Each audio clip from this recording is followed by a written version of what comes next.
All right, we are back with your favorite podcast show of the week. This is This Week. No, it's not. Sorry, look at that. Totally messed up. This is Location Weekly, episode number 444, formerly known as This Week in Location-Based Marketing. Yes, we have new branding. Hopefully you've seen it by now and you like it. Give us feedback. We always want to hear about what you think. Like the show, give us some ratings, give us some stars, all those kinds of things. Reach out to us on social media and tell us what you think. Brianna, how are you? I'm good. I think I'm better than you. yeah, I'm fighting the cold. Yes, fighting the cold and back from Vegas, which is like fighting a cold all in of itself. Yeah, exactly. So it was a good conference last week. A lot of good leads for my new company and even for LBMA too. I think there were some interesting location-based data companies there as well. So we'll see how that all plays out. Guys like the trading desk and folks like that were there. So it's interesting. Oh. Yeah. So we've got a good show for you. 3 industry news stories, 3 member news stories. And as always, Brianna will kick us off. All right. Well, we are starting this week with some food delivery updates. And so DeliveryHero, which is a very large food delivery app in Europe, is buying Woowa. And so DeliveryHero is based in Berlin and Woowa is based in Seoul. And they are the biggest food delivery service in South Korea. And so Woowa has over 8 million monthly active users. And the goal of this acquisition, which is a ton, but the goal of this acquisition is to help DeliveryHero be able to really take over all of the Asian market. And so outside of China, they have the goal to grow their presence and make it the biggest platform for food delivery. And so, we've seen so much growth and movement in food delivery, across the globe, really. And we saw last year, $8.2 billion were invested into food delivery startups and, raising capital. So investors are not backing down from this. It's still a very big opportunity and lots of, I would say like merging and acquisitions and movement in the space. And so there's still lots of opportunity. It's not, the score has not been settled yet in terms of who wins. So more of an announcement, but big time acquisition there. Another $4 billion one. Another $4 billion one, like PayPal. I think there's a lot of money going into this space. I think that there's a lot of consolidation also happening because when you get deals of this size, it means that, the investors are kind of looking to sort of clean up the cap tables and figure out kind of a path forward. Apparently, Just Eat was also offered like $5 billion or something, or 5 billion pounds, 6.6 billion US dollars, and turned that down. So there's a lot of big B's flying around, big billions, flying around in the delivery space. So, I think we're going to see much more activity in this going into the new year. I think we're going to see new startups as well as a lot more consolidation. So, DeliveryHero buying Woowa. All right, moving on from there. Our second story is about a company that I hadn't come across before. Maybe you have, Ariana, called Mad Systems. And these guys have been granted a patent.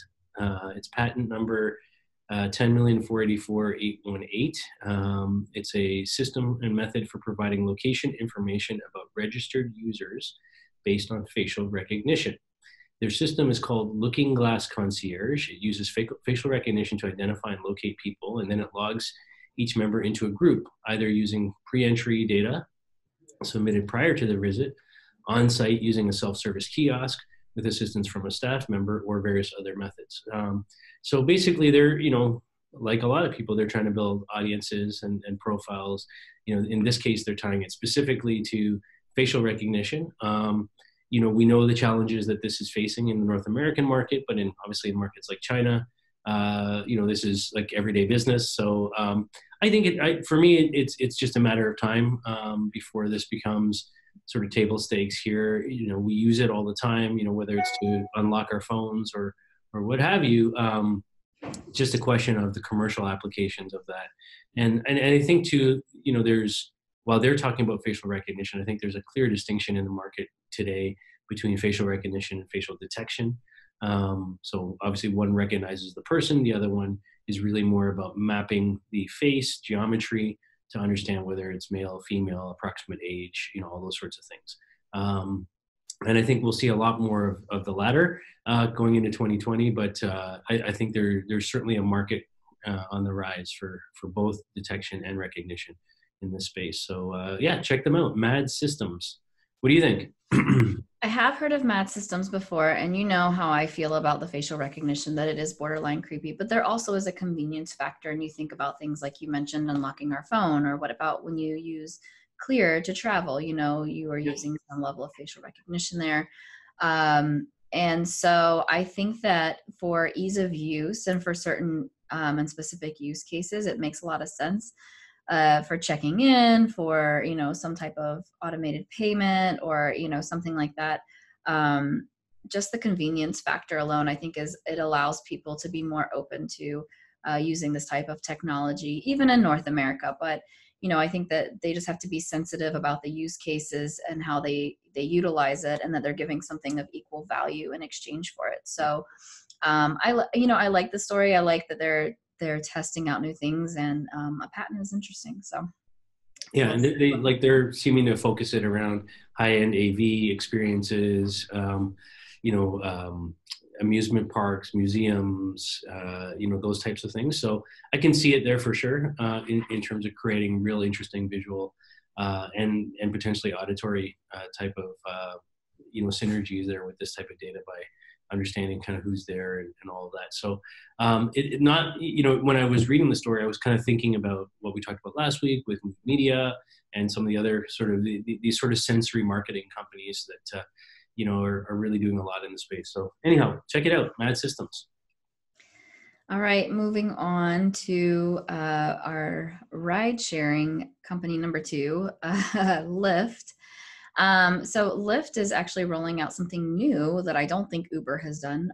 So I think this is interesting because typically, it's kind of like, I don't know, with a lot of the big companies you'll see, for example, you'll see like Apple do it, then Google will do it, or you'll see Instagram, copy a feature that Snapchat has put out first. And in this case, Lyft is, it seems like they're starting something fresh as far as, to my knowledge, and new. And so we'll see if Uber follows suit here, but they are rolling out rental car offerings. So this will start at $35 a day. They're testing this out in 2 different markets, in Los Angeles and in San Francisco. So in Los Angeles, they'll have Mazda CX-5 SUVs and Mazda 3 sedans. And then in San Francisco, they'll have Volkswagen Atlases and Passats. And so the pricing, they say, could change, based on factors like when people rent and time of day or things of that nature. But they're going to allow anybody age 22 and older with a valid driver's license to rent this. And what also is very interesting about this is that they provide a $20 ride credit to help with the cost of getting to and from the rental pickup. So, this is certainly something that I would be interested in trying next time I need a rental car. And I know that we recently were having some car trouble, so we had to get a rental, and it's just such a pain. Like, it's not a seamless process. So it seems like this is a great area and a great market for, Lyft or Uber to be getting into, because there's a lot of room for improvement from a customer experience perspective, but also just the reach and the fact that it's still going back to moving people around, which is really the core mission of Lyft. It makes a lot of sense. So I really like this story, and I think this is a super smart move by Lyft. Yeah, I think so too. I think it's an interesting move for them, and sort of, in a way, kind of doing it before Uber or any of the other providers out there, I think is a smart move for them.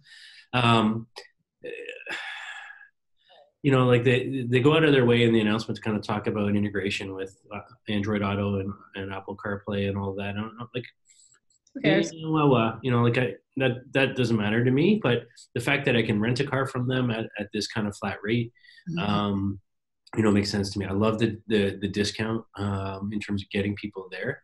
as well. I think that makes a ton of sense. They also talk about this thing called Lyft Pink, which is this membership plan for riders looking for discounts on car, bike, or scooter rides, which is sort of like a flat fee, $19.99 a month.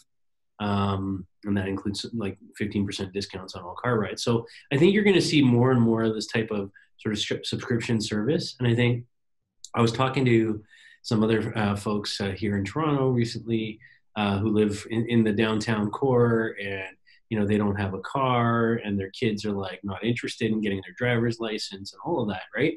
But there is times where they do need to get out to the suburbs, or they do need to get somewhere else. And so and they're used to using Uber and Lyft and services like that, right? So having this idea of, the service I already use, I'm already comfortable with, I already have my credit card stored in, and I can just rent a car as well when I need it, makes sense. Yeah. Yeah. So that's our three industry news stories for this week. We will shift over now to talk about what some of our members have been up to. And the first story is from our good friends at Walmart. So Walmart has teamed up with Digimarc, and that's Digimarc, for those of you who are listening and watching, in case you're trying to find them. So, as is kind of this time of year, holidays, Christmas, a lot of retailers are putting out their catalogs, for shopping purposes. It's interesting. I think there's kind of been this rebirth of kind of the print catalog, right? For a lot of big retail brands. I can still remember as a kid, like every Christmas, sitting there with the catalog, going through, picking all the toys I wanted, all the stuff, right? And so what they're doing here is they're taking Digimarc's technology, which is called Scan and Shop, and they've integrated it into the Walmart app. So essentially what you can do is using, in the catalog itself, they have these enhanced pages with the Digimarc barcodes. And then it doesn't matter if it's iOS or Android, it works on both. You can basically scan the item from the catalog, and then takes you right to kind of a purchasing decision directly from the catalog itself. So I think that's really cool. I think it's simple. These guys have been at it for a long time, Digimarc, that is. They do a lot of work in sort of authentication of product and, preventing, fraudulent product and things like that for a lot of luxury brands, because they really specialize in image recognition and those types of things as well. But yeah, it's I think it's really cool that they can do this, and to do this from print catalog in particular, I think is really interesting. Yeah, I like this a lot. And it sounds like they chose a good partner with Digimarc, because they have been doing this for a long time. Kind of, something similar that we had talked about a while back is that, Amazon was doing their toy catalog. And of course I got one. It had like stickers. So there's stickers on literally every toy in the entire catalog, which does not help out a parent at all or a budget. But something that I was about the image recognition and like the shoppable, through the app, I used my Amazon app, and there was a QR code that was there, and you would scan that, and it was supposed to pull up, the actual items that were in that particular picture and that photo and that page within the Amazon app. But I was pretty disappointed with the the UI and the UX of it, because it just was a little slow. A lot of times the products weren't right. It wasn't actually what I was looking at on the page. There was a lot of times that the products that I was looking at weren't even there. And you had to go to the camera, and like every single time that you scanned it, you had to go back and back and back. And it was like, too many touches, too much. And it just wasn't a great experience in terms of ease of use, which would really be the point whenever you're trying to shop anything. But it sounds like with Digimarc, because it is image recognition based and not QR code based, there maybe is a capability to make it a better user experience. So I kind of hope I get this catalog to test out as well. But there you go. I like the idea. You're so lucky. We don't get all these things up here in Canada. I'll send you mine. We do still have Toys R Us though. So yeah, there's that. There's that. So all right. All right. So moving on to Google, Google has announced some more local features for all of those local businesses that like to advertise or promote within the search platform. So they said that there were 350 times more searches for keywords like local and near me, so like pizza near me or local tire shop compared to 10 years ago. So it's reaching a record high for local shops in 2018. This is based on last year's statistics. So obviously this is growing, and I would say that this is not really, rocket science. I think we see that it's growing because there's more capabilities within search and localization than much more than there were 10 years ago. But they've also planned to expand this and add campaign tools to help businesses. So they'll provide directions to consumers, they'll provide information, and they're saying this will help increase phone calls and traffic to stores. So some of the features that they'll promote businesses in Google Maps as well. So they'll have these local pins, and it'll be able to, you can have promoted pins. So it's something now that you can pay to advertise and promote your pins. And within the maps, it's basically a new way for businesses to highlight their locations. When people are searching for directions, they can kind of highlight, hey, like there's also this going on, nearby where you're going. Sort of, I would say probably similar to maybe what Waze has been doing for a long time. And when you're stopped, you kind of see those alerts. So similar to when you're booking those directions, you have some promoted pins that are nearby. Local campaigns can also showcase product specific information within these pins and promote their businesses there. But an interesting statistic that they did mention is that 45% of global shoppers have used buy online, pick up in store to get their items from a local store within the Google search. So obviously this is a convenience factor, and going back to that, which I think makes it a more alluring feature for local businesses. So yeah, I mean, Google's always trying to figure out how to optimize their search and where else can they sell advertising. And now it is moving to local pins and maps. So they are just advertising everywhere. Yeah. So I like the idea of the promoter pins. I think it's a simple, easy change for them to do that. Maybe I don't know what the impact on the revenue side will be for them, but interestingly enough, in the same article, they said that they estimate that they've got more than 2 billion offers mapped to physical stores across 12 countries right now through their local inventory ads. So yeah. That to me is interesting because if you think about that, 2 billion offers, right? And that's just 12 countries, right? If they, you start to expand this out, think about even the impact of stories we talked about earlier, like DeliveryHero and stuff, in terms of being able to kind of understand the movements of these people, what they're searching for, and how you can kind of promote offers or promote pins, to drive traffic. I think there's a lot of opportunity here, right? And you sort of have to think about it as kind of, the cart before the horse, right? So you might go and search for pizza near me and then, find the place that you want it from, and then some sort of, delivery service kicks in, right? So, there's definitely a role for everybody to play in this. It'll be interesting to see. I'm surprised that Google is not in the delivery business, honestly. Yep. They're testing out their drones, so they're getting there. There you go. All right. So our final story is about a partnership between PlaceIQ and FourthWall Media. So FourthWall Media is one of the leaders in television analytics. So these guys are all about sort of measuring the impact of TV advertising through their platform called FourthWall Reveal. So basically it offers anonymized matching of TV ad exposures with mobile location data to determine the impact of the TV ad campaigns on store traffic. And it's the latter part, the store traffic, that they haven't been able to do on their own and enter, the partnership with PlaceIQ. So, PlaceIQ obviously has been at this for a long time. They have their sort of visit metrics and other things that they've built over the years. Really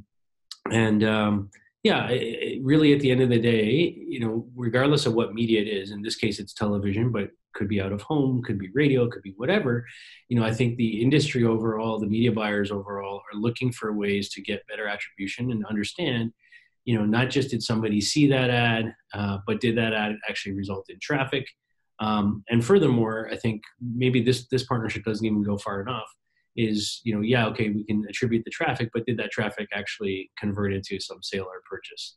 And to what extent? So I think that's kind of the part that a lot of the industry is still trying to figure out right now. And so, there's a need for more integration, with indoor location, micro location platforms, CRM and point of sale systems, and loyalty platforms as well, to then link up to these attribution systems, to kind of give you a sort of a more holistic picture. But I think TV is one of those areas where, it's been lacking to some extent. And so I think this is a good partnership for FourthWall and PlaceIQ. Yeah, I agree with you. The partnership definitely makes sense. Measurability is probably the most important thing when it comes to advertising, right? And so getting one step closer for them in terms of attribution, or, you can't obviously get the true conversion in terms of purchase at this point. It's a difficult thing to do well. But, at least just reporting on who went where, when, is a very helpful thing.